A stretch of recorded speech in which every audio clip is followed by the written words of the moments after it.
Lo pernah lihat foto kakek moyang lo yang blur banget, terus lo mikir, kok bisa ya kerajaan segede Pajajaran tiba-tiba hilang tanpa jejak, kayak unfollow IG mendadak? Padahal, ini bukan sekedar cerita sejarah yang ada di buku pelajaran sekolah, tapi ini misteri peradaban yang paling mind-blowing di Nusantara. Kita ngomongin kerajaan Sunda Pajajaran, sebuah peradaban yang super makmur, punya sistem etika dan kosmologi yang keren banget. Tapi alih-alih hancur lebur karena perang, dia malah milih jalur aneh, lenyap, hilang, bukan kalah. Ini bukan dongeng di pinggir Sungai Ciliwung. Ini adalah inti dari apa yang kita bongkar hari ini di Tahu Gak Sih Lu? Kita akan membedah warisan yang ditinggalkan oleh sang mahkota terakhir, Prabu Siliwangi. Bukan cuma sosok legendaris yang bisa berubah jadi macan tutul, tapi seorang filsuf dan pemimpin yang meninggalkan pesan terakhirnya yang tersembunyi. Pesan yang sengaja dikodekan dalam tumpukan teks kuno yang sampai sekarang masih kita coba cerna isinya. Teks-teks kuno ini, kayak naskah Sangyang Siksa Kandang Karesian atau Carita Parahyangan, bukan cuma catatan harian raja, tapi semacam manual book rahasia, semacam time capsule yang isinya adalah blueprint bagaimana sebuah peradaban sejati itu seharusnya hidup dan bagaimana ia harus memilih untuk mati demi tetap abadi. Kenapa teks-teks ini penting? Karena di dalamnya tersimpan dua hal yang super krusial, kosmologi dan ramalan. Kosmologi itu cara orang Pajajaran melihat alam semesta, posisi mereka di dalamnya, dan kenapa mereka harus melakukan A atau B. Ini bukan cuma tentang siapa Tuhannya, tapi bagaimana langit, bumi, dan manusia itu saling terhubung dalam sebuah sistem yang adil. Sementara ramalan, ini adalah warning atau peringatan keras dari Prabu Siliwangi tentang masa depan, tentang ganti zaman yang akan mengubah segalanya, dan bagaimana keturunan Sunda harus tetap bertahan. Ini adalah bisikan rahasia dari tahun 1579 Masehi saat Pajajaran resmi lenyap dari peta politik, tapi malah abadi di peta spiritual. Coba deh bayangin, lo punya perusahaan yang lagi sukses banget, omsetnya miliaran. Tapi karena lo nggak suka sama tren pasar yang baru, lo memutuskan untuk menutup perusahaan itu, membakar semua arsip online-nya, dan hanya menyimpan flash drive rahasia yang isinya filosofi bisnis lo di dalam sebuah gua. Kurang lebih, itulah yang dilakukan Pajajaran. Ini adalah kisah tentang sebuah kerajaan yang memilih untuk meletakkan identitas dan tradisi di atas kekuasaan dan teritori. Mereka nggak mau jadi kerajaan yang kompromis, jadi mereka memutuskan untuk jadi kerajaan yang eternal. Nah, pesan terakhir Prabu Siliwangi ini, yang sering banget dicampur adukan sama mitos macan putih atau cerita rakyat biasa, sejatinya adalah sebuah dokumen politik dan spiritual yang super padat.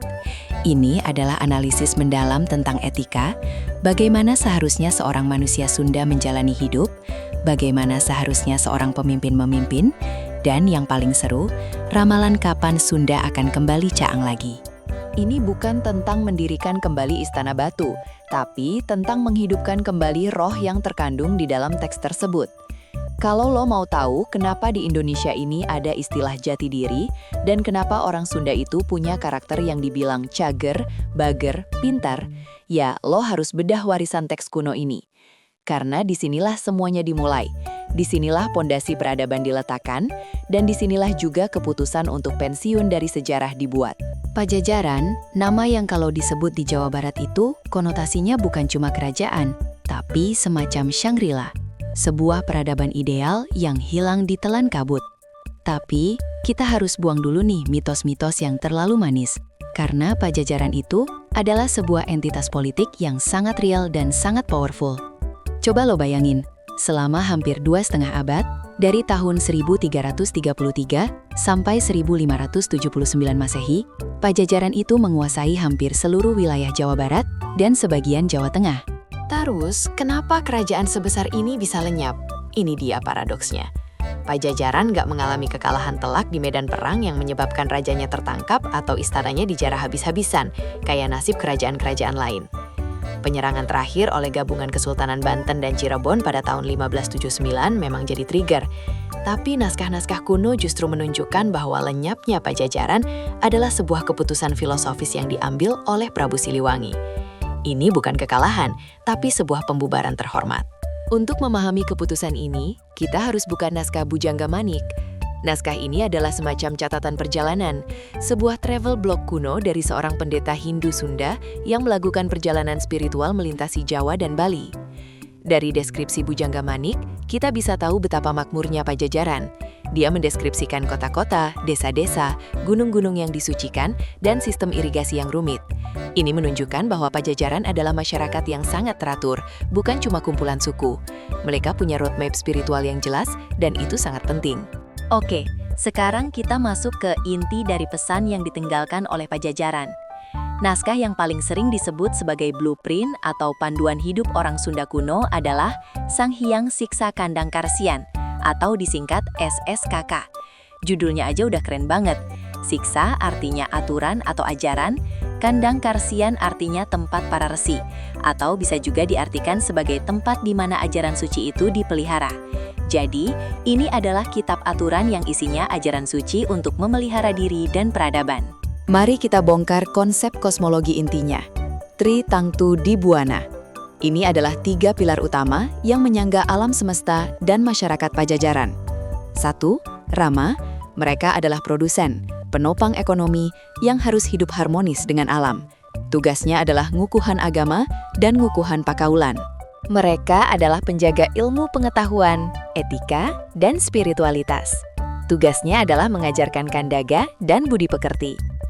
Mereka ini semacam influencer spiritual yang nggak cari endorsement, tapi cari kemuliaan ilmu. 3. Ratu.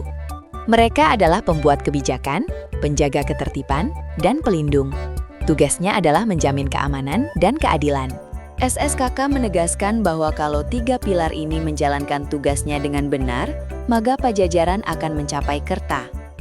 Ini adalah konsep yang sangat egaliter untuk zamannya. Raja nggak bisa seenaknya.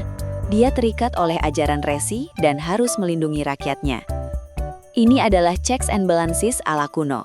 Terus, yang lebih seru lagi, SSKK itu memberikan panduan super spesifik tentang bagaimana orang awam harus hidup. Ini adalah bagian yang paling relatable dan paling panjang dalam naskah tersebut.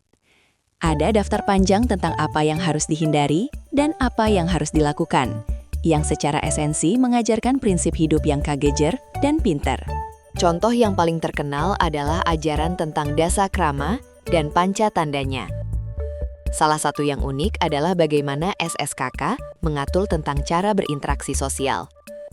Dia bilang, lo nggak boleh ngabi bisani, ngawadul, atau ngarusak. Ini bukan cuma hukum, tapi sebuah etika pergaulan di warung kopi Pajajaran. Kalau lo nggak ikut aturan ini, lo dianggap asat.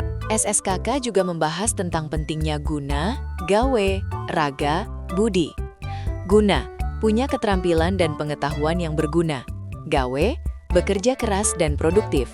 Raga, merawat kesehatan fisik. Budi, punya moral dan pikiran yang jernih. Ini literally adalah tips self-improvement dari abad ke-16. Prabu Siliwangi dan para resi kuno di Pajajaran paham betul bahwa sebuah peradaban gak akan bertahan cuma karena punya tentara kuat, tapi karena setiap individu di dalamnya punya kualitas moral dan fisik yang tinggi. Setelah kita bedah blueprint kehidupan sehari-hari Pajajaran melalui SSKK, sekarang kita harus masuk ke wilayah yang lebih esoteris, yang lebih mind-bending. Bagaimana orang Sunda kuno melihat tubuh, alam, dan waktu. Inilah kuncinya untuk memahami arti sejati dari kata lenyap, sebuah kata yang dalam kamus kita hari ini berarti hilang tanpa sisa. Tapi dalam kosmologi Sunda kuno, artinya jauh lebih mendalam. Dalam pandangan Sunda kuno, manusia adalah waruga, yang artinya tubuh atau wadah. Waruga ini nggak hanya terdiri dari daging dan tulang, tapi juga dari budi, rasa, dan nyawa. Nah, waruga ini hidup di sebuah buana. Orang Pajajaran punya konsep kosmologi 3 alam yang sangat jelas. 1. Buana Nyungcung. 2. Buana Panca Tengah. 3. Buana Larang. Pajajaran sebagai sebuah entitas politik dan fisik adalah bagian dari Buana Panca Tengah. Ketika sebuah kerajaan dihancurkan secara militer, dia akan jatuh dan rakyatnya akan terpisah-pisah. Budayanya hancur dan nama baiknya hilang. Tapi, Prabu Siliwangi sebagai raja yang juga seorang resi, tahu betul bahwa ada cara untuk menyelamatkan peradaban tanpa harus mengorbankan nilai-nilai dasarnya. Inilah momennya, kata lenyap menjadi sebuah pilihan spiritual. Lenyap dalam konteks ini adalah transformasi eksistensial, bukan kepunahan. Coba kita analisis legenda yang paling terkenal. Prabu Siliwangi yang berubah menjadi maung putih. Kenapa harimau? Harimau dalam budaya Sunda itu bukan sekadar binatang buas, tapi simbol dari karakter, kekuatan, dan penjagaan. Ketika Siliwangi dan pengikutnya ngahyang, mereka nggak benar-benar hilang ke udara, tapi mereka memilih untuk meleburkan diri ke dalam alam, menjadi energi penjaga spiritual dari tanah Pasundan. Teks-teks kuno lain, seperti fragmen dari Pustaka Raja-Raja Ibumi Nusantara, mengindikasikan bahwa para bangsawan dan resi Pajajaran yang setia membawa serta harta yang paling berharga, naskah-naskah kuno, arca, dan benda-benda ritual. Mereka menyembunyikannya di tempat-tempat suci di pegunungan. Mereka mengubah gunung menjadi brankas, hutan menjadi perpustakaan. Setelah kita paham bahwa lenyapnya Pajajaran adalah sebuah strategi spiritual, bukan kekalahan militer, sekarang kita bisa lebih dalam menganalisis ramalan yang ditinggalkan Prabu Siliwangi. Ramalan ini adalah epilog dari pesan terakhirnya, sebuah janji dan sekaligus sebuah peringatan.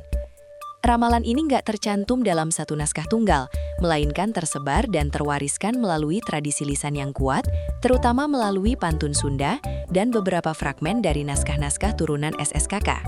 Inti dari ramalan Siliwangi yang paling populer adalah tentang ganti zaman dan jejak maung. Dalam ramalan yang sering disebut Wangsit Siliwangi atau Papakon, Siliwangi berjanji kepada para pengikutnya. Nanti, lamun gunung gede geus bitu, urang bakal datang deui. Ngan datang nadai moal jadi ratu, tapi jadi guru. Ramalan ini juga berbicara tentang 3 ombak yang akan datang menyerang Pasundan. 1. Ombak putih, merujuk pada Islamisasi. 2. Ombak merah, merujuk pada kolonialisme. 3. Ombak coklat, ini adalah masa yang paling ditakuti. Masa di mana keturunannya sendiri akan melupakan siksa kandang Karesian. Ramalan ini memberikan sinyal kapan Pajajaran akan bangkit lagi. Ketika orang Sunda kembali mencari jati dirinya di antara gunung, sungai, dan tradisi lisan.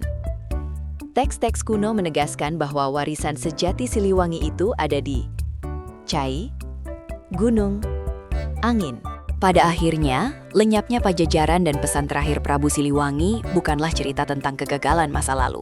Ini adalah pelajaran tentang keberanian moral. Ini adalah kisah tentang sebuah peradaban yang punya harga diri setinggi gunung gede, yang memilih untuk menyimpan resep kopi aslinya di brankas spiritual daripada mengencerkan rasanya demi pasar. Teks-teks kuno Sunda ini adalah pengingat bahwa di bawah lapisan beton dan kemacetan kota-kota modern di Jawa Barat tersembunyi sebuah blueprint kehidupan yang elegan, etis, dan super terstruktur. Warisan itu nggak hilang, hanya menunggu kita, para keturunan Waruga ini untuk mengambilnya, membacanya, dan mengamalkannya. Jadi, sekarang lo udah tahu, kalau lo lihat kabut tipis menyelimuti gunung gede di pagi hari, lo nggak cuma lihat kabut, lo lihat selimut yang melindungi warisan Prabu Siliwangi, warisan yang menantang kita untuk bertanya, apakah kita sudah menjalankan siksa kandang Karesian? Apakah kita sudah jadi Waruga yang cager dan pintar? Coba deh, tulis di kolom komen. Dari semua konsep kosmologi atau etika dari SSKK yang kita bahas tadi, mana yang paling mind-blowing buat lo? Jangan lupa share video ini ke teman-teman tongkrongan lo yang selalu bilang sejarah itu membosankan. Karena setelah ini, mereka akan sadar sejarah itu nggak pernah hilang, cuma pindah dimensi. Sampai ketemu di bongkaran misteri selanjutnya.